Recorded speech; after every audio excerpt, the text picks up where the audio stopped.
They call it the Great Reset. And folks, it's not a conspiracy or a theory when the people behind it are telling you out loud what they intend to do. He heads up this World Economic Forum. They meet yearly in Davos, Switzerland, as you mentioned.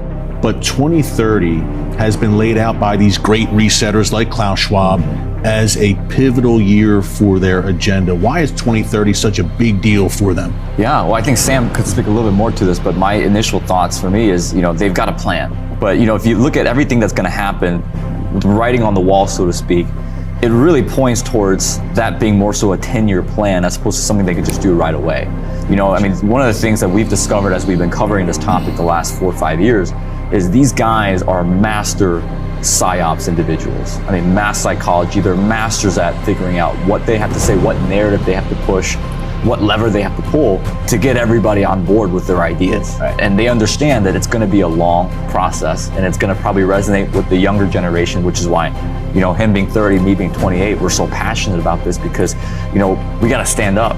We can't just allow our generation to be taken hostage by ideologies that not only hurt scripture, not only hurt the teachings of Jesus, but also hurts our personal freedom.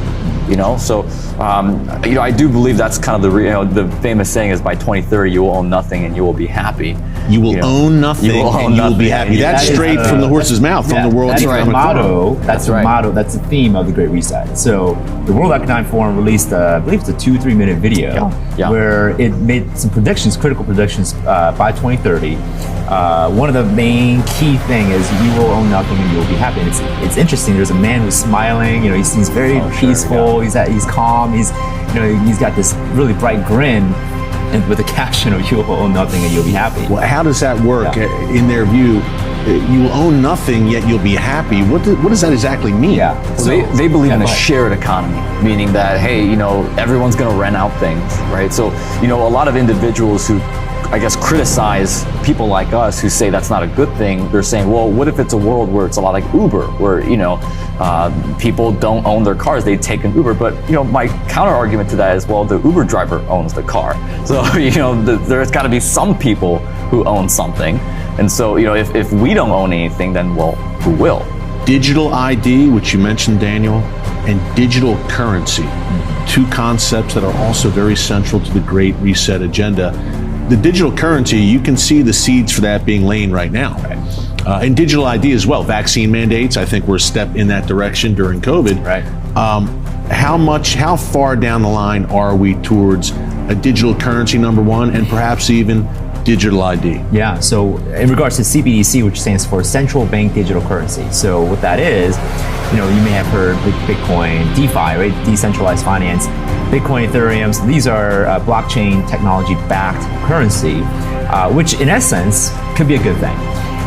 What the government and the central banks are trying to do around the world is harness that technology to then be able to create a centralized form where all transactions, whether it's made online when you go to the store or you go shop on Amazon, could be thoroughly monitored, it could be recorded. So the central banks want to design this, and typically they always seem to have a good reasons as to why. They have a list of good reasons. Hey, here's why this is going to be amazing. It's going to make transactions efficient, it's going to be less costly. We can do cross-border transaction, which actually feeds right into the narrative of eliminating sovereignty, borders, and making really the world one government.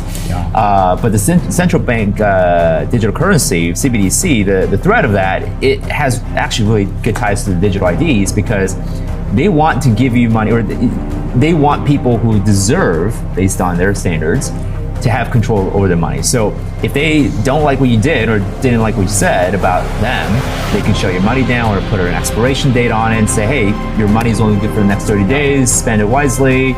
And just completely shut your account down. And we've seen what happened in Canada with the trucker protests, donations frozen like that, and they're taken away. Well, to give you an update, it was one of the first things the Biden administration started working on and developing when he first got in office. I mean, literally one of the first initiatives was we got to develop this thing, and The digital currency. the centralized A bank digital cashless currency. society seems to be the end game. And not only that, but as Sam said, it is control. But I believe the primary reason why they're wanting to roll this out so quickly is to create a global economy, a globalized economy, because that's really the step right before a globalized government.